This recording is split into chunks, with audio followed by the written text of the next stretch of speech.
Good evening. My name is Erin Blankenship, and I am the Interim Executive Director at the Florida Holocaust Museum. Thank you so much for joining us this evening for this important presentation with author Jeffrey Sussman. Before we begin, I want to thank the museum's Community Outreach and Programs Manager, Miranda Brenner, Media Producer, Brett Henriksen, Communications and Marketing Manager, David Myers, and IT Manager, Amy Baruch, as well as our entire programming team for their work on making this event successful. Before I introduce our speaker, I want to let you know that after his presentation, Mr. Sussman will take your questions. If you have one, please type it in the comment section below. And as always, we will be sharing a QR code at the end of his presentation. If you scan it, it will take you to an online survey, and we would be so grateful if you would take 2 minutes to tell us what you thought of the presentation. These surveys help us plan future events like this one and let our sponsors know how we are doing so that we can be successful in our next round of grant applications. And now let's hear from our speaker. Jeffrey Sussman is the author of 15 nonfiction books. His most recent book is Holocaust Fighters, Boxers, Resistors, and Avengers. He has also written about the history of Jewish boxers in America. While a college student, Jeffrey worked as a part-time secretary to novelist and short story author Isaac Bashevis Singer. His book about Max Baer, the partially Jewish boxer, is being made into a movie, which, if all goes well, should be released in 2024. Jeffrey lives with his wife, Barbara, and dog Archie in New York City. So please help me welcome Jeffrey Sussman. Thank you very much for inviting me. It's a pleasure to be here. My book, Holocaust Fighters, Boxers, Resistors, and Avengers, grew out of my interest in Jewish boxing. And while I was researching my book on Jewish boxers, I came across the boxers who had to fight for their lives in Nazi concentration camps. And it was a terrible and in some ways depressing thing to find out about. And yet these people were marvelous to the extent that they had such a strong survival instinct. They were able to keep going regardless of what terrible things were happening to them. And I profiled 5 of these boxers in my book. And the first one whom I profiled was a man named Victor Perez, known as Victor Young Perez. He was a Jew from Tunis and became the youngest European flyweight boxing champion. He became so successful that he became a celebrity in pre-war France and became the lover of a major French movie star at that time named Morel Balin.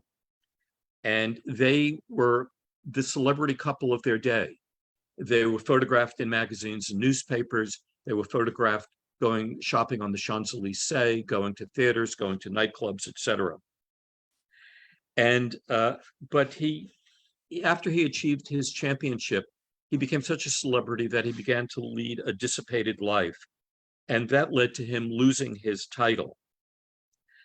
And things only got worse for him after the Nazis invaded and took over France. His mistress, Morel Balin, was very opportunistic, and she wanted to make sure that her career continued as it had been going. And so she abandoned Victor Young Perez and started an affair with an SS soldier named Burl Despach. And as bad as that was for Victor Perez, what was even worse was that she betrayed him and alerted the SS to where he was hiding.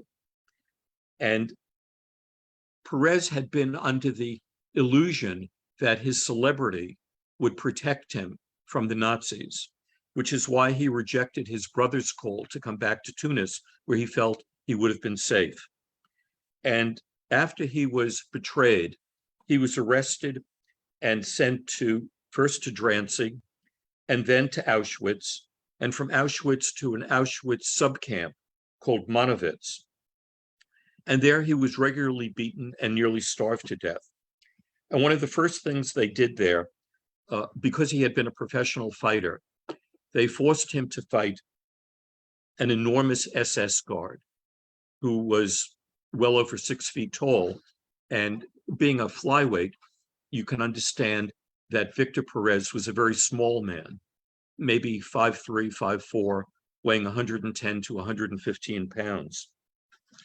And this man was beating him terribly.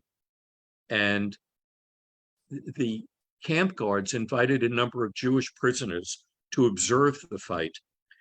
They were told that they couldn't lift their faces to look at the fight, but they managed to look up through their eyes, raising their eyes and their eyebrows to look at what was going on. And they saw this champion whom they admired being really badly beaten. And they started slowly whispering and then getting louder and louder, saying his name over and over again. Young, young, young, they kept calling him. And this inspired Victor, and he was able to beat the man who was beating him. And that resulted in his having to fight on a regular basis thereafter. He was constantly put in the ring and forced to fight men who were much bigger than he was. After that, they put him in a ring with other Auschwitz prisoners, men who were starving and who could barely hold themselves up, yet they were forced to fight this other man.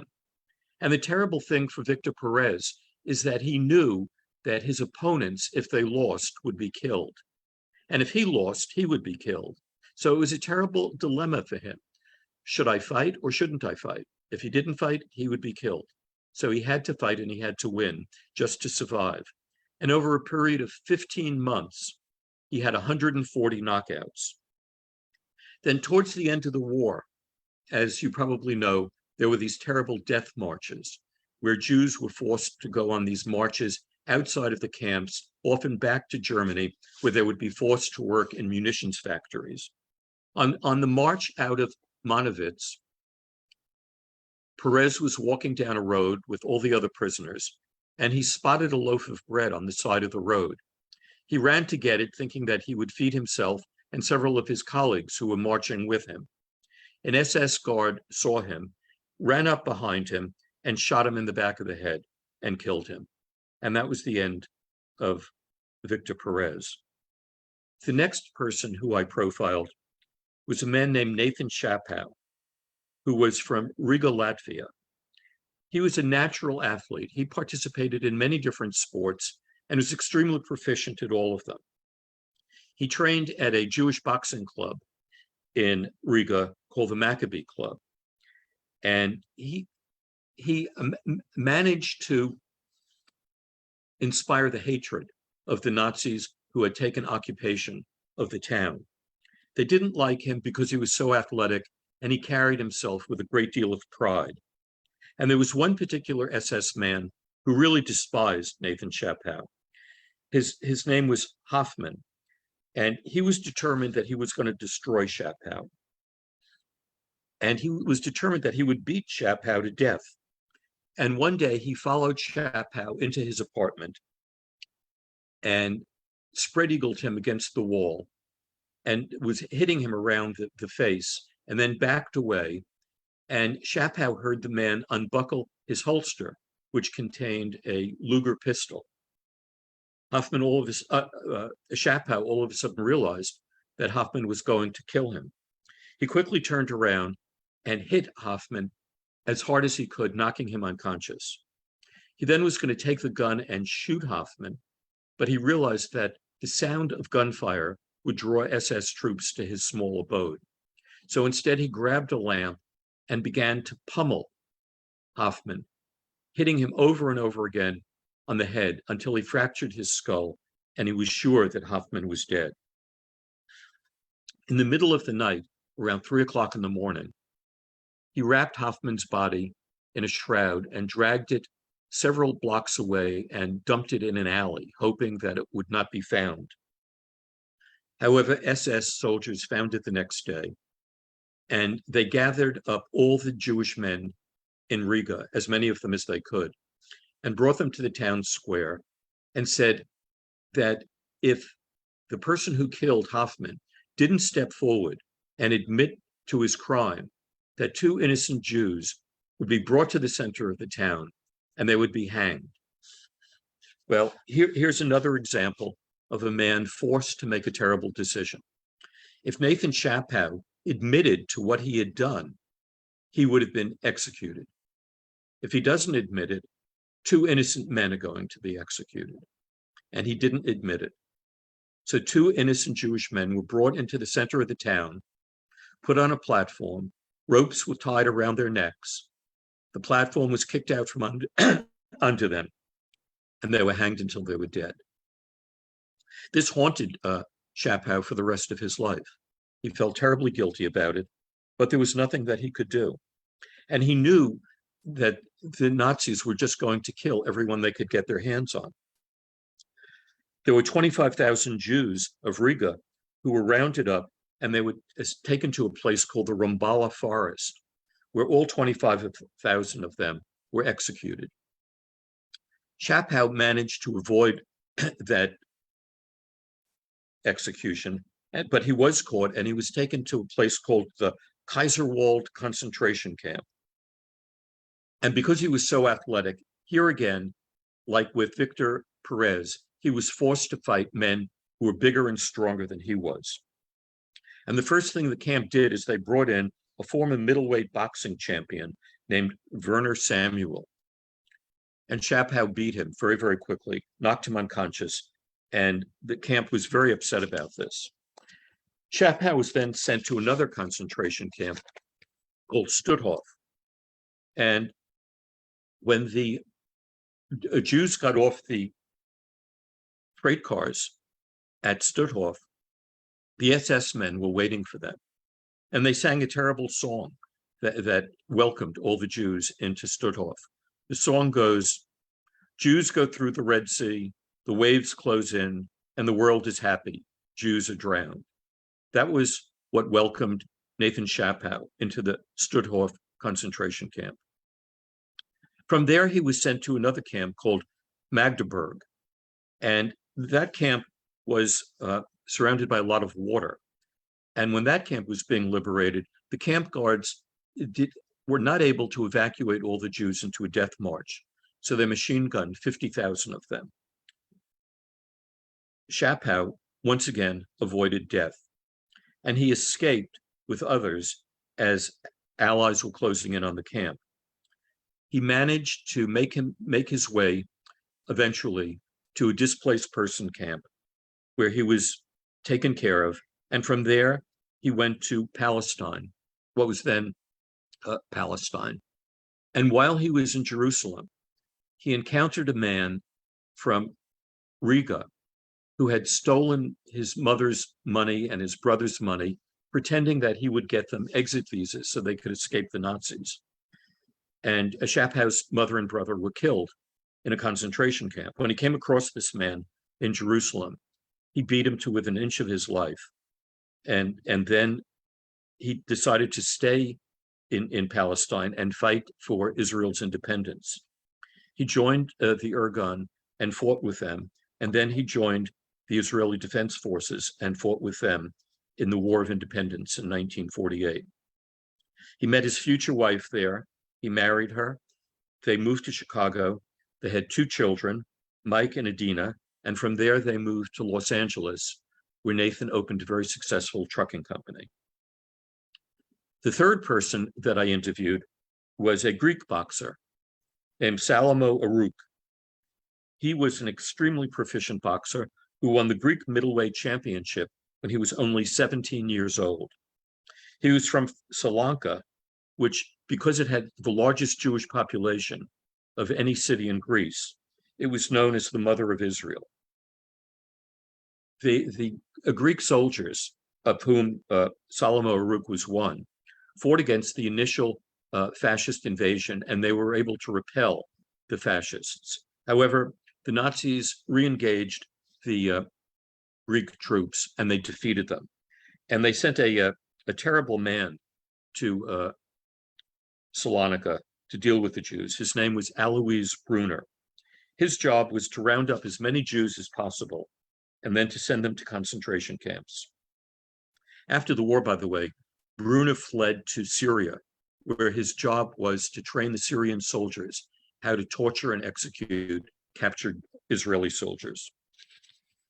When on March 15th, 1943, Salamo, his father, his mother, his sisters, and his brother all arrived at Auschwitz.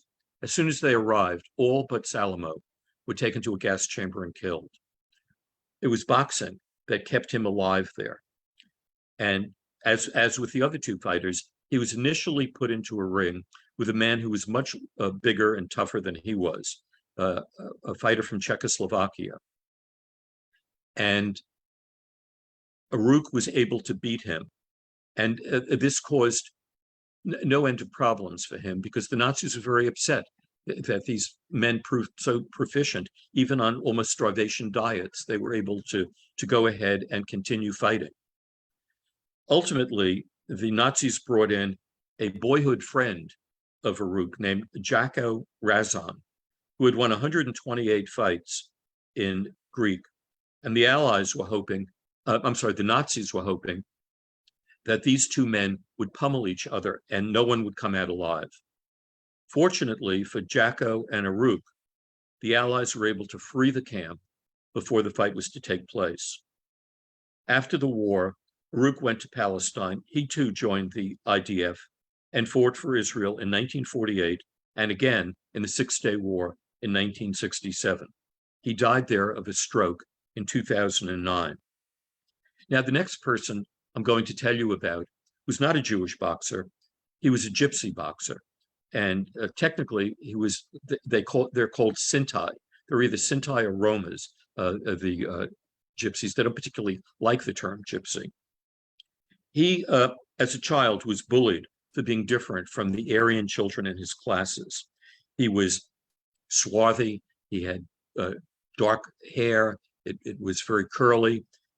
He just didn't look like an Aryan, and for that reason, he was tormented by his classmates.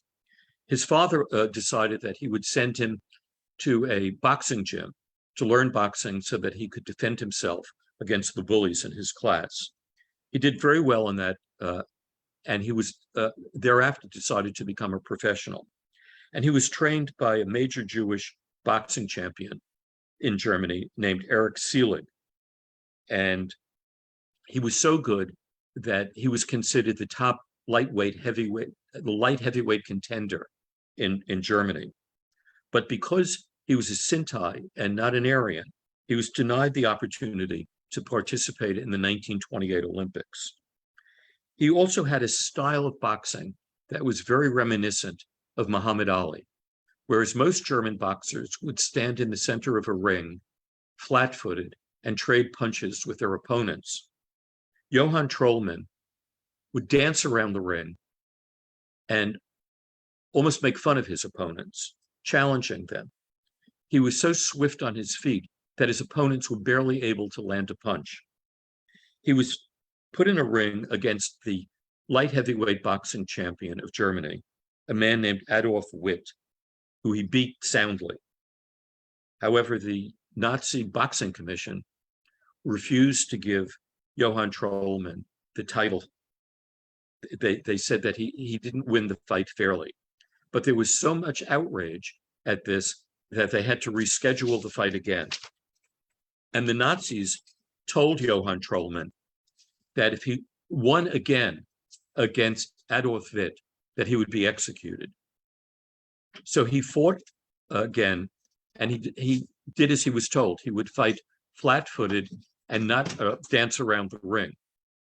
However, he entered the ring as a parody of an Aryan. He dyed his hair blonde, and he covered his body with white powder so that he would look like an Aryan. This caused a lot of laughs, but nevertheless, he lost the fight. And after that, he was drafted into the army. He was sent to fight on the eastern front of Germany, where he was badly wounded. And because he was wounded, he was dishonorably discharged. While he was at home, recovering from his wounds, he received notice that he was no longer used to the German army, and therefore he would be sent to a concentration camp. He was sent to a camp called the Neuengamme concentration camp, where he was so badly beaten by the guards that they thought he was dead. However, there were many people at the camp who loved and admired Johann, and they arranged for him to get the identity of someone who really had been killed. And they gave him the new man's identity. And from there, he was shipped to another camp called the Wittenberg camp. He was recognized there and forced to fight for his life. And one of the people he was forced to fight was a hated capo named Emil Cornelius.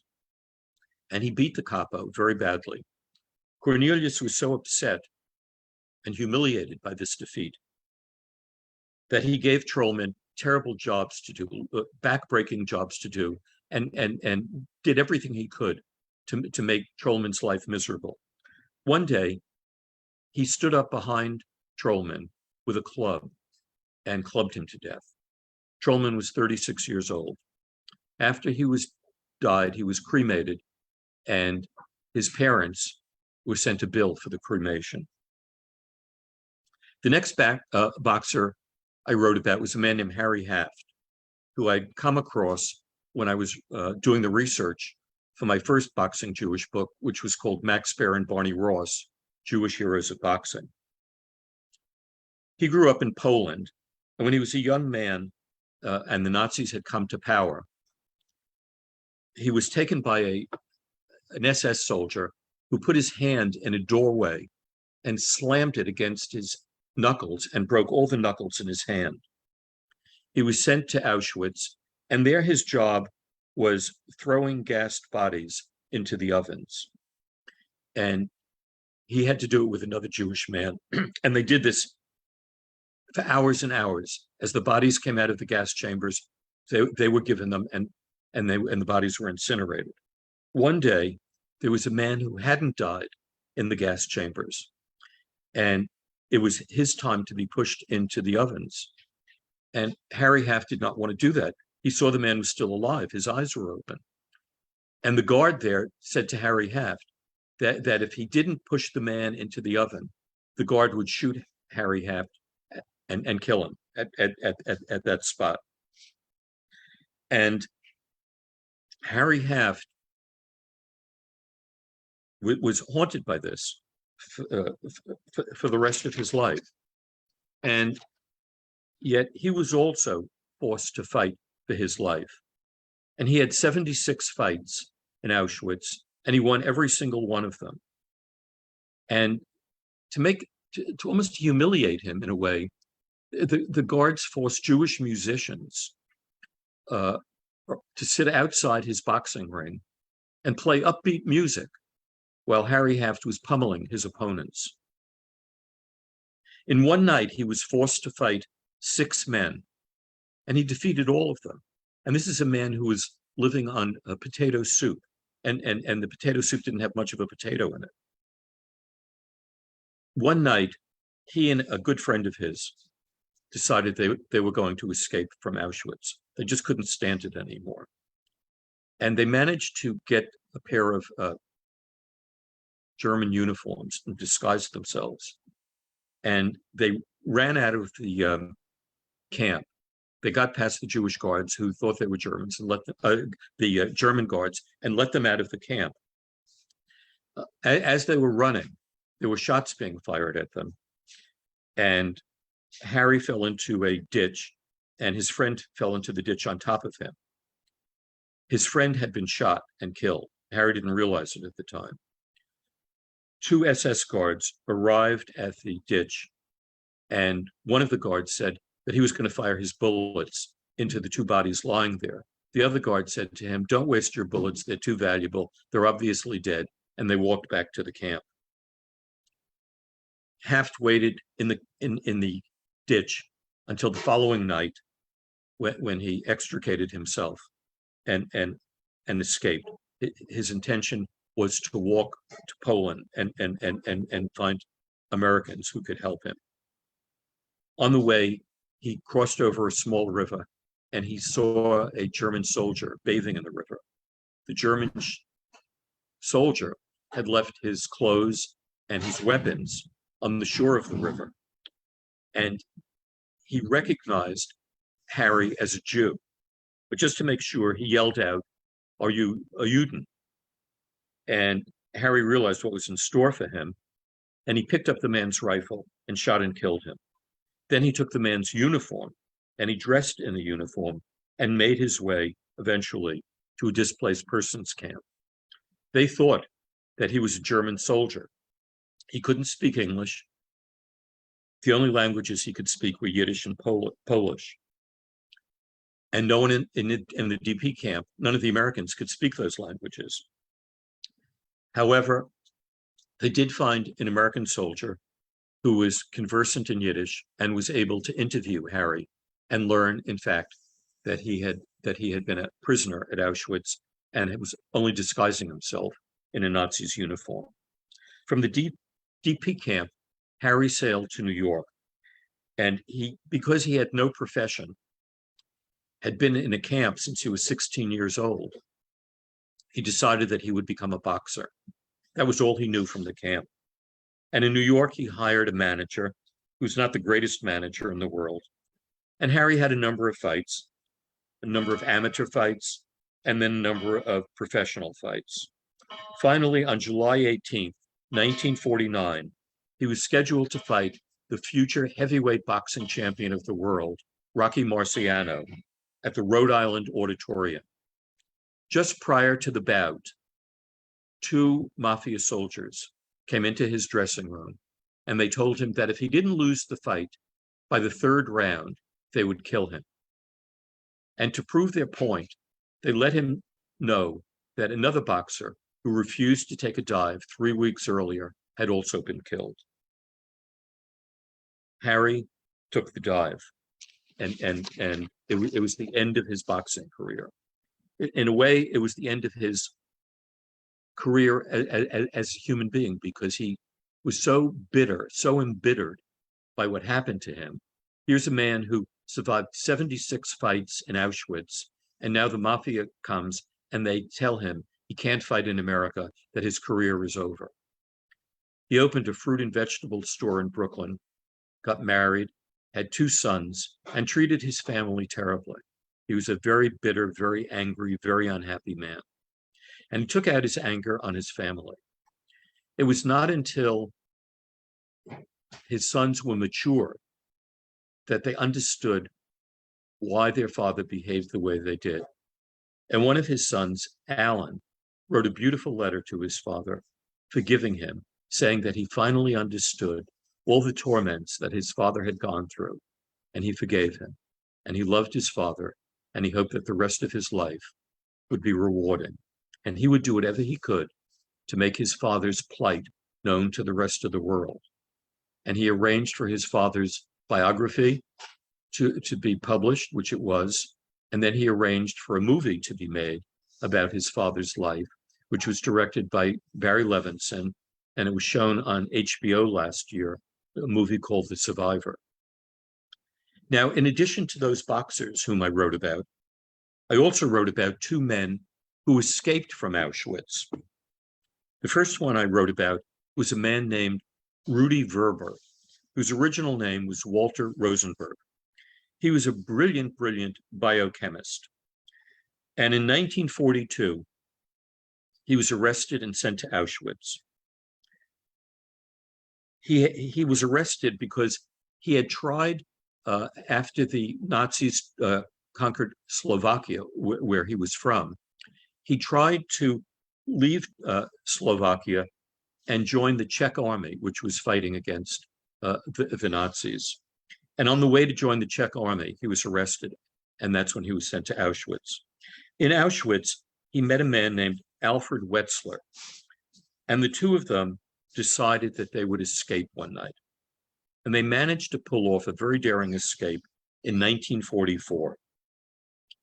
It also by pretending to be Nazis and almost walking out of the camp.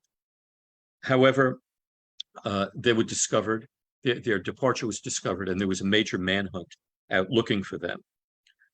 The 2 men managed to walk their way back to Slovakia, where they were hidden by Jews in a Catholic church, upstairs in a Catholic church, where they wrote a report about all the atrocities that were being committed by the Nazis in Auschwitz.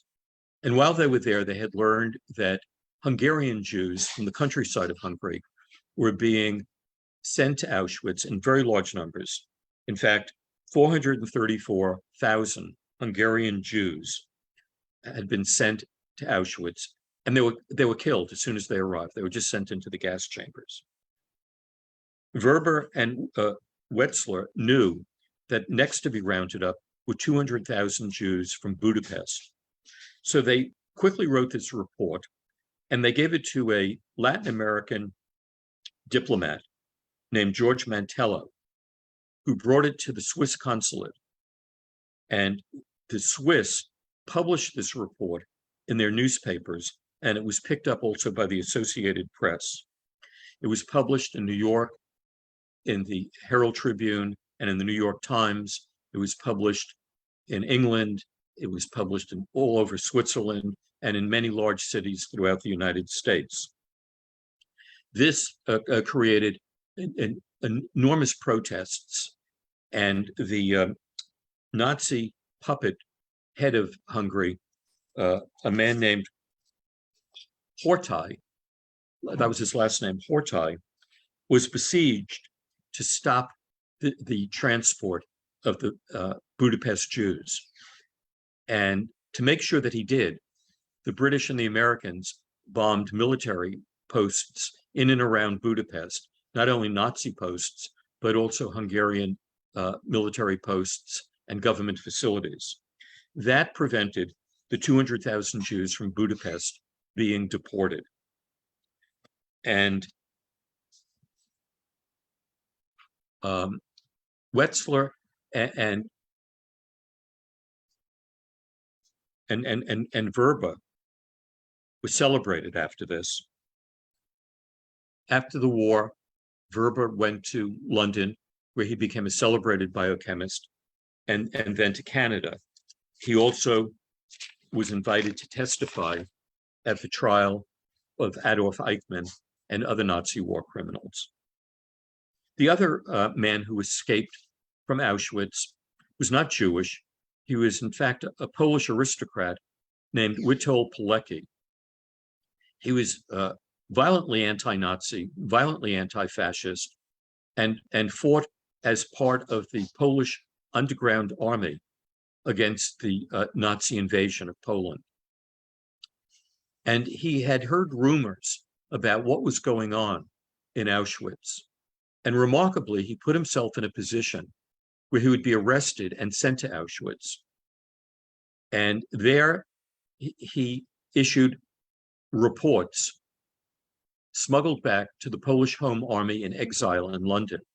And he also built it was like a shortwave radio that he was able to transmit reports about what was going on in Auschwitz. And he asked the Polish Home Army to try and get soldiers, not only from Poland, but from Allied forces, to either bomb Auschwitz or to send in paratroopers and liberate it. The Polish Home Army didn't have the facility of the manpower to do this, and the Allies, it wasn't a high priority for them. So that never happened.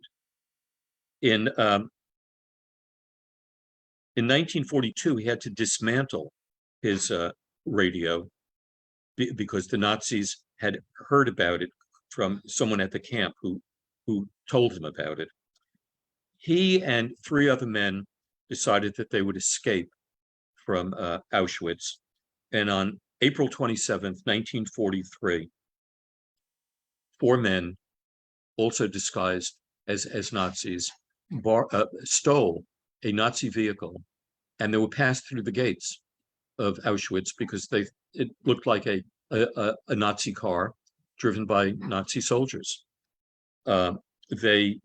When they got far enough away, they abandoned the car, and the 4 men went their separate ways. They felt that was a better way of eluding the Nazis by each one going in a different direction, so that if one got caught, he wouldn't know where the others were, and he couldn't testify against them, he couldn't reveal any information.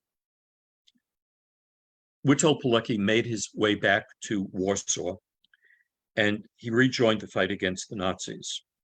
In addition to that, he helped to hide Jews who were still living in Warsaw, and he gave a number of Jewish families money so that they could bribe people to escape into the underground. And he eventually he was captured by the Nazis after the failure of the Warsaw Uprising, and he was sent to a labor camp. But he was liberated from that at the end of the war and returned to Poland. However, Stalin was moving communists all over Eastern Europe after the war. And Pilecki was as much an anti-communist as he had been an anti-fascist. And he was arrested by the Soviet police, and he was tortured, terribly tortured. And they pulled out his fingernails, his toenails. They put electric wires on his testicles. They hung him upside down and bled him for a while. And they forced him to sign a fallacious confession saying that he was a traitor to the communist ideals. And he was executed, and he became a non-person after that. It wasn't until the Soviets left Poland in the 1980s that Witold Pilecki was recognized as a hero, and there's now a statue of him in Krakow celebrating his heroism. And the other person I wrote about was a very interesting man named Abba Kovner. Abba Kovner was a man from Vilna, Lithuania. He was one of the first people in the Jewish community in Vilna to realize what the Nazis' intention was, that they were going to kill all the Jews. And he wrote a manifesto in 1942 entitled, "Let us not go like lambs to the slaughter." And most of the Jews were skeptical of this. They didn't believe that genocide would take place. They thought he was being extreme, that he was being overly dramatic. However, there were about 400 Jews who did believe him. And he helped to smuggle a lot of them out of the Vilna ghetto. And for the ones that were left, he helped to smuggle in arms so that they could fight against the Nazis. And they formed something called the United Partisans Organization in 1943 to fight against the Nazis. And they all escaped out of the ghetto. And for a while, they fought with Russian troops against the Nazis. And then they went into the forests and they fought by themselves. They formed a group called, in Hebrew, it's called Nakam. And in English, they were known as the Avengers. And they, beginning at the last year of the war, up until 1951, they killed about 1,500 Nazi war criminals. They would go to their homes, say that, dressed in British uniforms, driving a British military car, and they would tell the war criminal that you're wanted for questioning at British headquarters, please come with us. The war criminal would reluctantly go. They would drive to a forest. They would tell the man to get out of the car. They'd march him into the woods. They'd kneel him down. They'd say, you know the crimes you committed, and now you have to pay for it. And they would shoot the man in the head and kill him. After the war, the Nakam also had one point wanted to poison 6 million German citizens for the 6 million Jews that were killed. And that was the Israeli hierarchy vetoed that. They said this was a terrible thing to do. And if you did it, you would only bring tremendous blame onto the Jews. So instead, the Avengers decided that they would poison all the SS soldiers in a Nazi barrack in Germany. And what they did is they were able to gain admission and gain control of a nearby bakery. And they had a tremendous amount of arsenic with them. And they were able to mix the arsenic with mustard and other foodstuffs. And they spread it on bread that would be eaten by these Nazi soldiers. However, they spread it too thinly, and none of the Nazis died. About 2,000 of them got very sick, and 200 had to go to the hospital, but none of them died from this. After the war and after his adventures were over, Kovner went to Israel. He joined the Haganah. He also testified against Adolf Eichmann and a number of other Nazi war criminals. He became a celebrated poet in Israel and is considered one of the greatest poets in the Hebrew language from Israel in the 20th century. Anyway, that's the story of my book, and I would be very happy to answer whatever questions any of you might have. Thank you. Thank you so much. That was wonderful, really interesting, and actually, I have one question myself on Okay. behalf of the museum, and then a couple other questions. So my question is in reference to your research, and I'm wondering if you had in your research found other boxers that had different experiences in the Holocaust, just not in the camps themselves. There have been a large number of Jewish boxers in Germany who had reached championship positions, and they were all forced out of Germany. Many of them fled. That one I mentioned, Eric Seelig, he wound up coming to America, and he became a farmer in America. He never had a career again as a boxer. There were several other Jewish boxers who had to fight in the concentration camps, and often they were killed before they could go on to win numerous other fights. And a lot of those boxers, unfortunately, remain anonymous to this day. We don't know who they are. Very interesting. I ask because in the museum's collection, we have some items related to a boxer named Sam Luko or Sam Lefkovich, who ended up going to Shanghai as a Jewish refugee and actually fought Japanese boxers until he was too successful and they shut down boxing in the Shanghai ghetto. So it's just that's very interesting. A little bit of history. Yeah. That's fascinating. So another question that I had was just about your research. Were you able to speak with family members of these individuals, or did you go to, for instance, the archives at Auschwitz or similar archives? I was able to interview Alan Haft, the son of Harry Haft, who sent me a number of photographs, some of which are in my book. And he sent me a beautiful letter that he wrote to his father, which I also reprinted in my book. And then I interviewed Morris Shapow, the son of Nathan Shapow, who sent me also photographs and documents about his father. And the information I got from these two people was just terrific.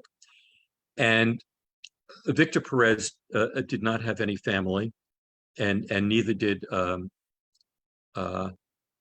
Johann Trollman anymore. And however, I was able to get a lot of newspaper and magazine articles from the 1930s and early 1940s. And though they were not in languages that I could read, I was able to get them translated. And so I found out a lot of biographical information about the people that I wrote about, because they were in their own way celebrities in their time. And there was a lot of information that had been published in France, in Germany, in Poland, in Lithuania. And it was just extraordinary being able to get those documents and having them translated for me. Very interesting. As someone who does that sort of research and works with documents like that, I'm always interested to see how other people use them. Our my last question is related to all of the boxers, whether it's the ones you mentioned or others that you maybe researched but didn't mention during this program. For the ones who survived, besides Haft, were there others that continued their boxing career after liberation? None of the ones who were in the camps continued their boxing careers after the camps. The history of Jewish boxing in America is fascinating because from 1910 to 1941, there were over 400 Jewish boxers in America, and there were 24 world champions. But after World War II, there were no more Jewish boxers, basically. The Jewish boxing experience in America was basically the story of the children of immigrants who found a way of making money quickly without having to resort to crime or menial labor. And a lot of them went on to have unusually successful careers after they gave up boxing. They were very smart, and they used the money that they had made as boxers to invest in very solid businesses. And most of them became very successful businessmen after the war. Very good. And one last question, what's your next project? You're a very prolific writer, so what's on the horizon? My next project is not a Jewish project. It's about the gangsters who made Las Vegas and controlled it and ran it for 40 years. Some of whom, by the way, were Jewish. Very interesting. People are very interested in the mafia and all of those types of subjects. So they absolutely I'll are. look forward to that too. Thank you. Well, thank you so much, Jeffrey. And I just want to thank everybody who's joining us online tonight. Thank you so much for spending this hour with us. And I want to remind you about that survey that you'll see coming up on your screen right after I'm done. You'll see a QR code. If you scan it with the camera on your phone, it'll take you to an online survey. So thank you very much and have a wonderful evening. Thank you.